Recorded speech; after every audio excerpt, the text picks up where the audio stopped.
Good morning guys. आज के अपने इस केमिस्ट्री लेक्चर में आप सबका स्वागत है। आज हम जो केमिस्ट्री में टॉपिक्स लेने वाले हैं, पहले तो आज हम बेसिक केमिस्ट्री लेंगे। बेसिक केमिस्ट्री में आज हमारे 6 टॉपिक्स हमें कंप्लीट करने हैं। एटम्स क्या होते हैं, composition of atoms, elements and compounds, matter, states of matter और इन सब की रिवीजन। सॉरी, यहाँ स्पेलिंग मिस्टेक हो गई है छोटी सी, और इन सब की रिवीजन। तो हमारे जो बोर्ड बाबू है हमें ऑल द बेस्ट बोल रहे हैं इन 6 चैप्टर्स को कंप्लीट के लिए। तो आइए शुरू करते हैं। तो अभी हम एटम से शुरू करते हैं। एटम्स की डेफिनेशन क्या, तो atoms are the smallest indivisible particle. आपको पता है एटम्स की खोज कैसे हुई थी। एक गुरु कनद नाम के एक गुरु थे। उन्होंने एक राइस का जो ग्रेन होता है ना, राइस ग्रेन, उसे लिया और उसे हाफ में, मतलब उसे हाफ में, बाद में जो आया उसे हाफ में, बाद में जो हाफ आया उसे हाफ में, ऐसे करते करते करते करते उन्होंने एक ऐसी स्टेज आई जहां पर वो जो पार्टिकल हुआ ना वो इंडिविजिबल बन गया और इसे उन्होंने नाम दिया अणु या एटम। तो आप लोग को समझ में आया होगा एटम क्या है। तो आइए अपने सेकेंड पॉइंट की ओर बढ़ते हैं। हाँ, तो हमारा सेकेंड पॉइंट है कंपोजिशन ऑफ एटम। तो एटम इंडिविजिबल पार्टिकल है, मगर एटम को हम डिवाइड नहीं कर सकते। मतलब जो एटम के जो कंपोनेंट्स है उन्हें हम अलग अलग नहीं ले सकते। एटम जो एक बार एटम मिला तो उसे हम और एक बार डिवाइड नहीं कर सकते। एटम के जो कंपोनेंट्स है वो है 3, प्रोटॉन्स, न्यूट्रॉन्स और जिस पे सब खेल चलता है वो अकेला है इलेक्ट्रॉन। इलेक्ट्रॉन बहुत इंपॉर्टेंट है केमिस्ट्री में। इलेक्ट्रॉन एक मेन कंपोनेंट है केमिस्ट्री का।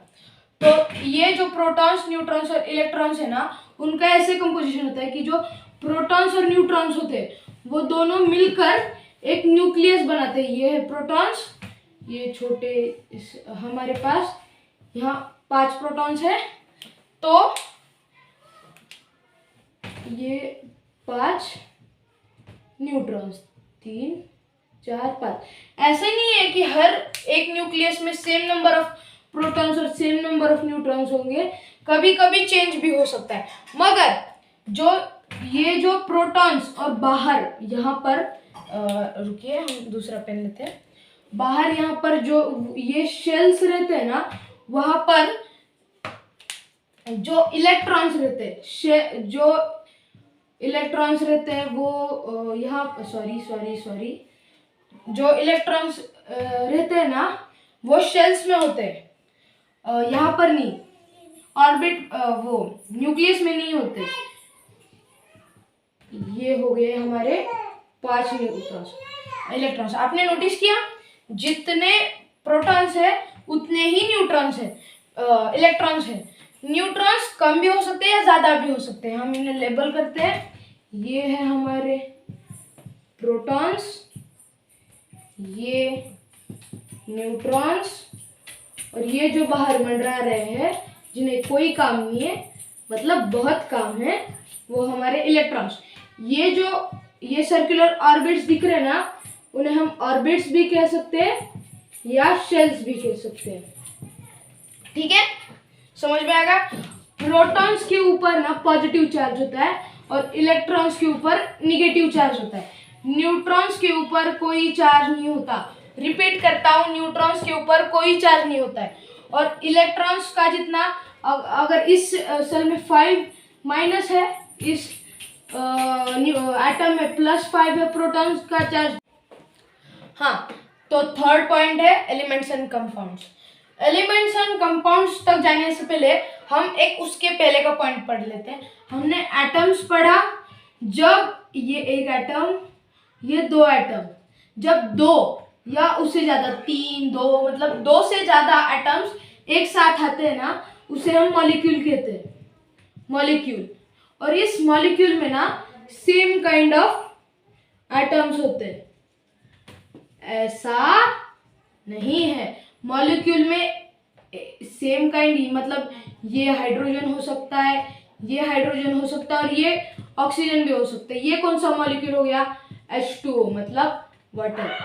मतलब इससे क्लियर होता है कि सेम काइंड ऑफ एटम्स नहीं होते। ये याद रखना, molecule same kind of atoms रख भी सकता है या नहीं भी रख सकता है, दोनों केसेस बराबर है।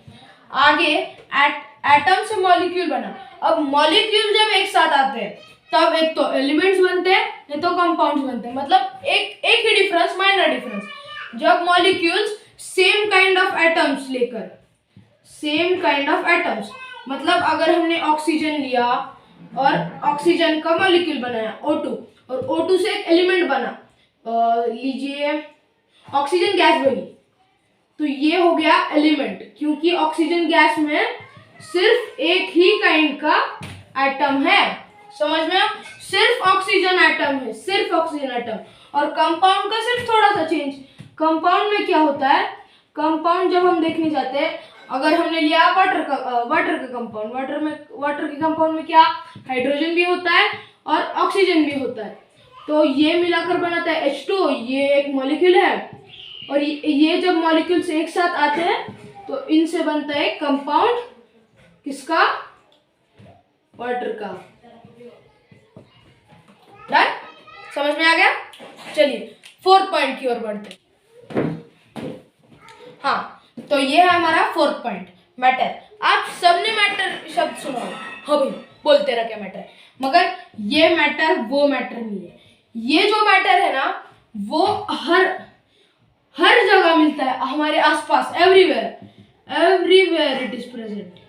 मगर जो चीज जिसे मास होता है वो स्पेस ऑक्यूपाई कर सकती है, और हमारी फील्ड मतलब सेंस किया जा सकता है, उसे हम मैटर कहेंगे। मतलब इसकी डेफिनेशन होगी, मैं बोल रहा हूं, आप कॉपी कीजिए। Everything that has mass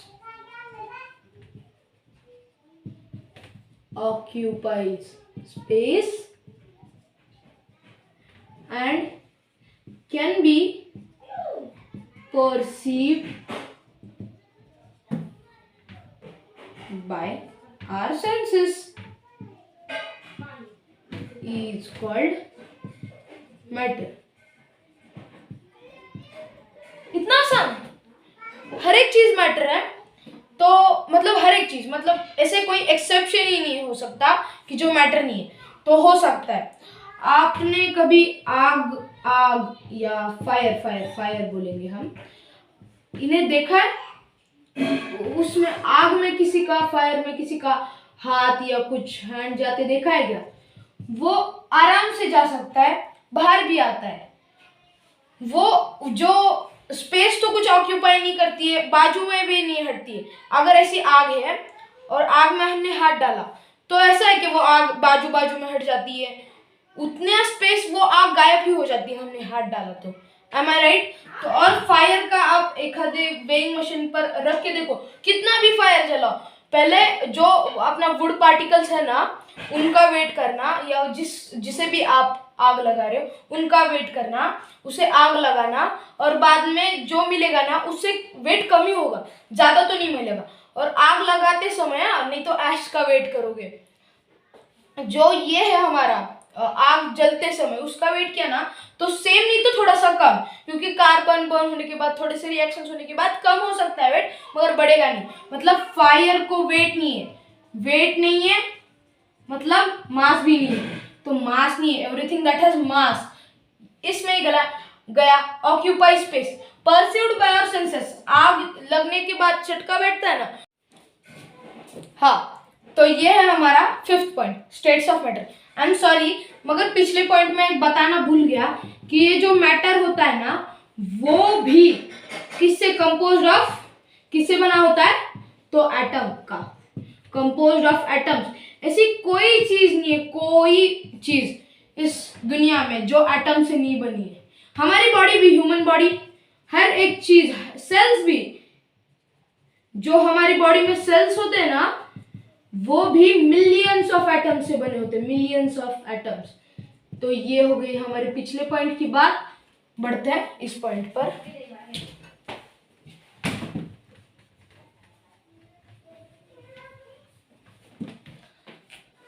states of matter. Matter के कितने स्टेट्स होंगे आपको तो पता ही है। जो पता होंगे वो होंगे सॉलिड, लिक्विड और गैस। ये तो बच्चा बच्चा जानता है, सॉरी, सॉलिड, लिक्विड, गैस। मगर और दो भी स्टेट्स हैं मैटर के और दो स्टेट्स हैं। एक है प्लाज्मा और दूसरा है बोस आइंस्टाइन कंडेंसेट।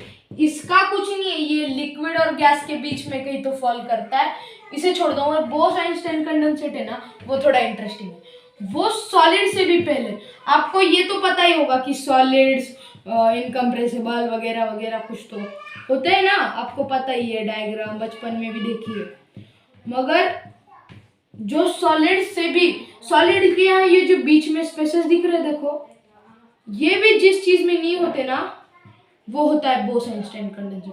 और सॉलिड को हीट करने के बाद लिक्विड मिलता है, लिक्विड को हीट करने के बाद गैस मिलता है। सॉलिड को भी, और सॉलिड से भी कम टेम्परेचर, कुछ तो -365 डिग्री, मुझे पता नहीं है, मैं अगले वीडियो में बताता हूँ, ठीक से पता नहीं है मुझे।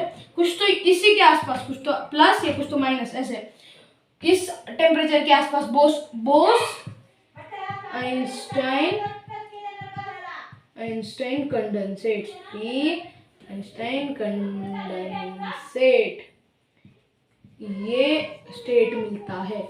इसके, ये आपको पता होगा काइनेटिक थ्योरी ऑफ मैटर, कि हर एक जो ये स्टेट्स ऑफ मैटर है ना, उनके जो मॉलिक्यूल्स है ना, वो अंदर ही अंदर वाइब्रेट करते हैं, to and fro motion vibrate करते हैं। मगर इसके जो बोस आइंस्टाइन कंडेंसेट के जो एटम्स होते हैं ना, वो बिल्कुल वाइब्रेट नहीं करते हैं, मतलब एकदम पैक, यहाँ पर एक, यहाँ पर एक, यहाँ पर एक, यहाँ पर एक, यहाँ पर एक, ये हो गया बोस। तो अब है रिवीजन। रिवीजन में हमने क्या क्या पढ़ा, तो एटम्स पढ़े, एटम्स में होते हैं प्रोटॉन्स, न्यूट्रॉन्स, इलेक्ट्रॉन्स। हाँ, बाद में प्रोटॉन्स, न्यूट्रॉन्स, इलेक्ट्रॉन्स, ये एटम, दो एटम्स हो गए या तीन एटम्स हो गए, बन गए मॉलिक्यूल्स, इनसे बन गए एलिमेंट्स, और एलिमेंट्स या फिर कंपाउंड्स। ये होते हैं सेम, ये होते हैं डिफरेंट। ये जब एक साथ आएंगे तो हो गए मैटर। मैटर के होते हैं तीन डिफरेंट टाइप्स, सॉलिड, लिक्विड और गैस। ये हो गए। यहाँ तक ही सीखा था ना, इतना ही, देखो इतनी बड़ी वीडियो और इतना ही सीखा हमने, ये होता है। तो मैं आपको दो टॉपिक्स देता हूँ, कौन सा दूँ?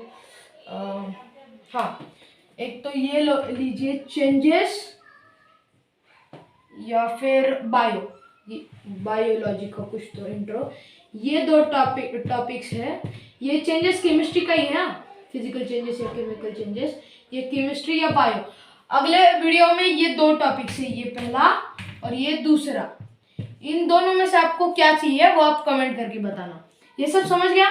कुछ रह गया होगा तो वो आप कमेंट सेक्शन में पूछ सकते हैं। वीडियो पसंद आ गया होगा तो लाइक करना, वीडियो को शेयर करना और हमारे चैनल को प्लीज सब्सक्राइब करना। Bye friends.